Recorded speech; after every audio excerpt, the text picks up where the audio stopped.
అనంత అద్భుత సౌందర్య రాశి సీతమ్మ తల్లిని రావణుడు కన్నార్పకుండా చూడసాగాడు. సీతాదేవి భర్త రావణుడు వెళ్లిన దిశగా చూస్తూ భిక్ష స్వీకరించమని ప్రార్థించింది. రావణుడు హుంకరించాడు. స్వీకరించమంటావా? సమర్పించు. పరమ సాధ్వి సీత లక్ష్మణ రేఖను దాటి సమర్పించబోయింది.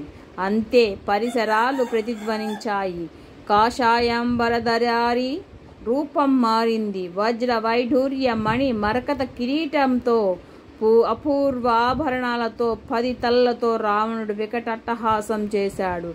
లంకాధిపతి రావణుని కామ రూపుడను, సకల కోరికలను తీర్చువాడను అని సీతను పట్టుకోబోయాడు. మహాగ్ని కీలకాలు రావడంతో రావణుడు బెదిరి వణికిపోతున్న సీతాదేవినున్న ప్రదేశమును మట్టితో పెకలించి ఆకాశ మార్గాన సాగిపోయాడు. సీతాదేవి మామ దశరథుడికి మిత్రుడైన పక్షిరాజు జటాయువు చూసి ఆగ్రహంతో రావణుని మీదకి వెళ్ళాడు. రావణుడు హుంకరించి తన కరవాలంతో జటాయువు రెక్కలు నరికాడు. వైదేహి రోధించసాగింది. మృగరూపములోనున్న మారీచుణ్ణి సంహరించి ఆశ్రమం దిశగా వస్తున్న శ్రీరామునికి లక్ష్మణుడు ఎదురెళ్ళాడు. లక్ష్మణ, ఏమిటిలా వచ్చావు?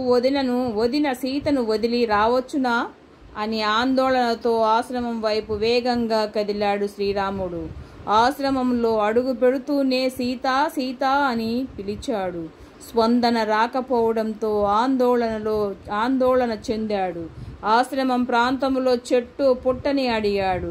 కదంబ వృక్షాదులని అడిగాడు. అన్న శ్రీరాముడి శోకం చూసి లక్ష్మణుడు కన్నీరు మున్నీరయ్యాడు. వెతుకుతూ ముందుకు సాగారు. ప్రాణాలరచేత పట్టుకుని జటాయువు కనిపించింది. శ్రీరామ లక్ష్మణులను దగ్గరకెళ్ళి శ్రీరామ, సాధ్వీమ తల్లి సీతాదేవిని వింద ముహూర్తములో రావణుడు అపహరించాడు. అడ్డు వచ్చినానని